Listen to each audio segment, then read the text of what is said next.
मित्रांनो, 2026 मध्ये तुम्ही व्यवसाय सुरू करण्याचा विचार करत असाल तर एक गोष्ट लक्षात घ्या. आज जुन्या पद्धतीने सुरू केलेले बरेच व्यवसाय बंद होण्याच्या मार्गावर आहेत. कारण 2026 मध्ये मार्केटची डिमांड पूर्णपणे बदलली आहे. आज या व्हिडिओमध्ये मी तुम्हाला चहा किंवा अगरबत्ती तयार करा असे व्यवसाय सांगणार नाही, तर आज मार्केटमध्ये खरोखर सर्वात जास्त पैसा कुठल्या क्षेत्रामध्ये तयार होऊ शकतो अशा 10 ट्रेंड बद्दल सांगणार आहे. आणि यातला शेवटचा ट्रेंड तर असा आहे ज्यासाठी तुम्हाला जाहिरात करण्याची गरज नाही, तर ग्राहक स्वतः तुम्हाला शोधत येतील. त्यामुळे व्हिडिओ स्किप न करता शेवटपर्यंत नक्की पहा. आणि जर आपल्या चॅनलवर नवीन असाल तर उद्योग मित्र या चॅनलला सबस्क्राईब नक्की करा, कारण इथे भविष्यामध्ये सर्वात जास्त मागणी असलेल्या व्यवसायाबद्दल माहिती सांगितली जाते. चला तर मग सुरू करूया आपला पहिला ट्रेंड. या व्हिडिओतला सर्वात पहिला ट्रेंड आहे रिपेअर इकॉनॉमी. समजा तुमचा 1 लाखाचा मोबाईल अचानक बंद पडला. आता तुम्ही काय कराल? नवीन मोबाईल घ्याल का 5-10 हजार रुपये देऊन तो मोबाईल रिपेअर करून घ्याल? अनेक जण दुसरा पर्याय निवडतील, कारण वाढत्या महागाईमुळे वस्तूंच्या किमती एवढ्या जास्त वाढल्यात की दरवेळी नवीन वस्तू घेणे परवडत नाही. त्यामुळे आजही रिपेअरिंग हा पर्याय योग्य आहे.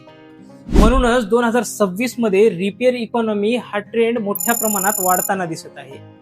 आता अनेक जण काय चूक करतील की रिपेअरिंगचे दुकान उघडून बसतील. पण खरी संधी कुठे आहे?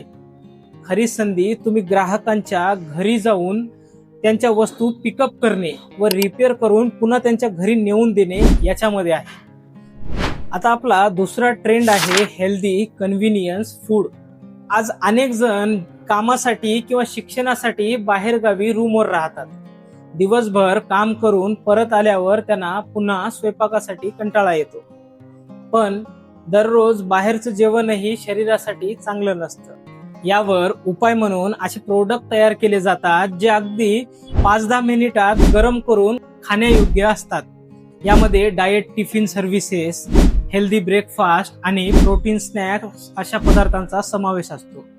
यामुळे इथे ग्राहकांचा वेळ आणि त्यांच्या आरोग्याची काळजी घेतली जाते. म्हणूनच 2026 मध्ये हा ट्रेंड मोठ्या प्रमाणात वाढताना दिसत आहे. आपला तिसरा ट्रेंड आहे सेकंड हँड प्रीमियम मार्केट. आता कल्पना करा, जर 1 लाखाचा आयफोन तुम्हाला चांगल्या कंडिशन मध्ये फक्त 45 हजारात मिळाला तर किती जण घ्यायला तयार होतील? बरेच जण. पण जर वस्तू सेकंड हँड जरी असली, चांगल्या क्वालिटीमध्ये कमी किमतीत मिळत असेल तर लोक घ्यायला पसंत करतात. म्हणूनच सेकंड हँड मार्केट मोठ्या प्रमाणामध्ये वाढताना दिसत आहे. आज refurbish iPhone, laptop, gym equipment, premium furniture अशा वस्तूंची मागणी दिवसेंदिवस वाढत आहे. पूर्वी लोक सेकंड हँड वस्तू घेणे म्हणजे कमीपणा समजत होते, परंतु आज त्यालाच स्मार्ट बाईंग असं म्हटलं जात आहे. म्हणूनच सेकंड हँड वस्तू योग्य पद्धतीने तपासणी करून व हवी ती दुरुस्ती करून विश्वासार्ह पद्धतीने जर रिसेल केली तर या क्षेत्रामध्ये मोठ्या कमाईची संधी दिसत आहे. आता आपला चौथा ट्रेंड आहे सिनियर सिटीजन इकॉनॉमी.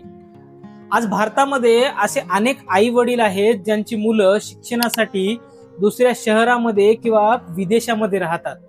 आणि इथूनच एका प्रचंड मोठ्या मार्केटची सुरुवात होते. कारण या वृद्ध आई वडिलांना आजारी पडल्यावर हॉस्पिटलमध्ये कोण घेऊन जाणार? यांना वेळेवर औषध गोळ्या कोण आणून देणार? सरकारी कामं किंवा बँकेची कामं असेल तर ते कोण करणार? या प्रश्नाची उत्तरं जेवढे वाढत जातील तेवढा या ट्रेंडमध्ये संधी वाढत जात आहेत.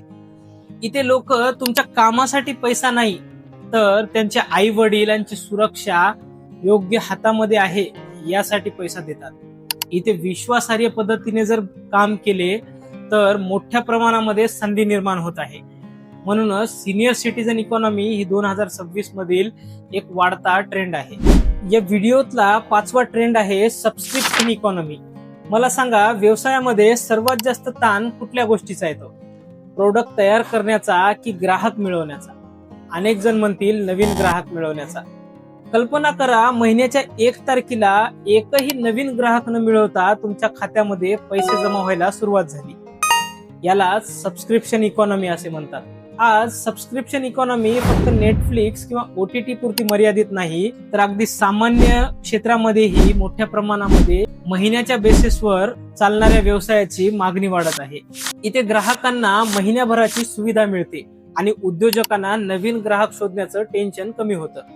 म्हणूनच एकदा वस्तू विकण्यापेक्षा दर महिन्याला पुन्हा पुन्हा विकून कमाई करणारे व्यवसाय 2026 मध्ये मोठ्या प्रमाणात चालत आहेत. आपला या व्हिडिओतला 6वा ट्रेंड आहे डिजिटल हायजीन आणि सायबर सेफ्टी. आता कल्पना करा, तुम्ही सकाळी झोपेतून उठलात आणि तुमच्या मोबाईलवर एक मेसेज आला, तुमच्या अकाउंट मधून 2 लाख रुपये काढण्यात आले आहेत.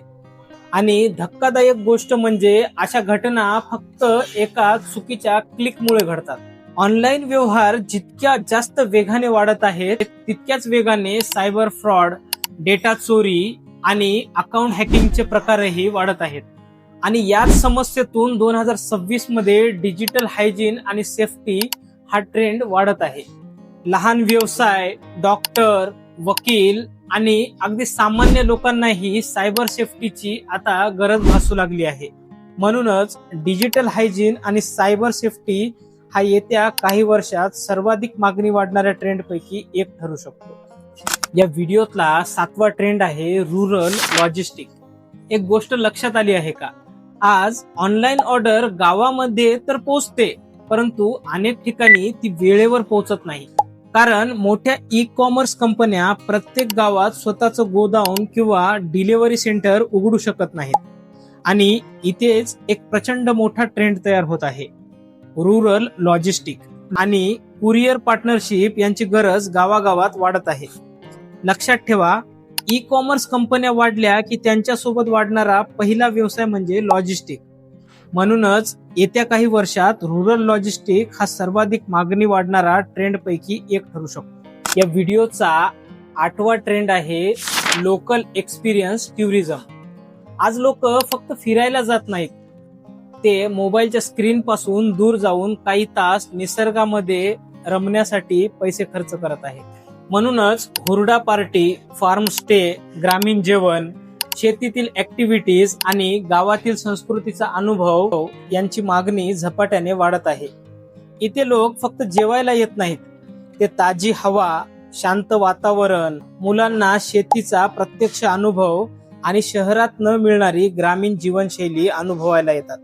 आज लोक वस्तूंवर कमी, आठवणी, अनुभव आणि शांत मनस्थितीवर जास्त पैसा खर्च करायला तयार. त्यामुळे लोकल एक्सपिरियन्स टुरिझम हा 2026 मध्ये वेगाने वाढणारा ट्रेंड बनत आहे. आता या व्हिडिओ मधला ट्रेंड आहे रिसायकल इकॉनॉमी. एक गोष्ट लक्षात आली आहे का? दरवर्षी प्लास्टिक, ई वेस्ट, जुने मोबाईल, लॅपटॉप, कपडे आणि कन्स्ट्रक्शन स्क्रॅप यांचं प्रमाण सतत वाढत आहे. म्हणूनच रिसायकल इकॉनॉमी हा 2026 मधील सर्वात वेगाने वाढणारा ट्रेंड पैकी एक ठरत आहे. हा आता फक्त पर्यावरण वाचवण्यापुरती विषय राहिला नाही. या वाढत्या कचऱ्याला पुन्हा कच्च्या मालात बदलण्यासाठी हजारो नवीन व्यवसायांची गरज निर्माण होत आहे. म्हणूनच plastic recycling, e waste processing, कपड्याचा पुनर्वापर आणि कन्स्ट्रक्शन वेस्ट मॅनेजमेंट यासारख्या क्षेत्रांमध्ये मोठ्या प्रमाणावर नवी संधी तयार होत आहेत. लक्षात ठेवा, ज्या समस्येचं प्रमाण वर्षागणित वाढतं त्या समस्येवर आधारित व्यवसायांची मागणी ही तितक्याच वेगाने वाढत असते. आणि रिसायकल इकॉनॉमी हे याचं उत्तम उदाहरण आहे. आता या व्हिडिओतला सर्वात शेवटचा तो ट्रेंड जो पुढील काही वर्षात वाहतूक आणि डिलिव्हरी क्षेत्राचं चित्र पूर्णपणे बदलू शकतो. बॅटरी स्वॅपिंग स्टेशन, जिथे काही मिनिटात डिस्चार्ज बॅटरी बदलून चार्ज केलेली बॅटरी मिळू शकते. यासोबतच ईव्ही फ्लीट रेंटल म्हणजे स्थानिक डिलिव्हरी पार्टनर्सना दिवसाच्या किंवा महिन्याच्या भाड्यावर देणाऱ्या व्यवसायांची गरज वाढत आहे. म्हणूनच मायक्रो मोबिलिटी आणि ईव्ही फ्लीट सर्व्हिसेस हा ट्रेंड 2026 मधला सर्वात मोठी संधी निर्माण करणारा ट्रेंड ठरत आहे. मित्रांनो, या व्हिडिओमध्ये मी तुम्हाला 10 व्यवसाय सांगितले नाहीत, तर पुढच्या काही वर्षामध्ये मार्केट कुठल्या दिशेने जाणार आहे असे 10 क्षेत्र सांगितले आहेत. तुमच्या कौशल्यानुसार व बजेटनुसार आणि तुमच्या क्षेत्रातील मागणीनुसार योग्य ट्रेंड निवडून तुम्ही तुमचा व्यवसाय सुरू करू शकता. मित्रांनो, तुम्हाला या 10 ट्रेंड पैकी कुठला ट्रेंड सर्वात जास्त आवडला मला कमेंट करून नक्की सांगा. तुमचा एक कमेंट मला आणखी जास्त मेहनत करायला प्रेरणा देतो. व्हिडिओ आवडला असेल तर व्हिडिओला लाईक करा आणि तुमच्या अशा मित्राला हा व्हिडिओ शेअर करा जो नवीन व्यवसाय सुरू करण्याचा विचार करत आहे. आणि अशाच दर्जेदार माहितीसाठी आपल्या उद्योग मित्र चॅनलला सबस्क्राईब नक्की करा. पुन्हा भेटूया अशाच उपयुक्त माहितीसोबत. तोपर्यंत धन्यवाद. जय महाराष्ट्र.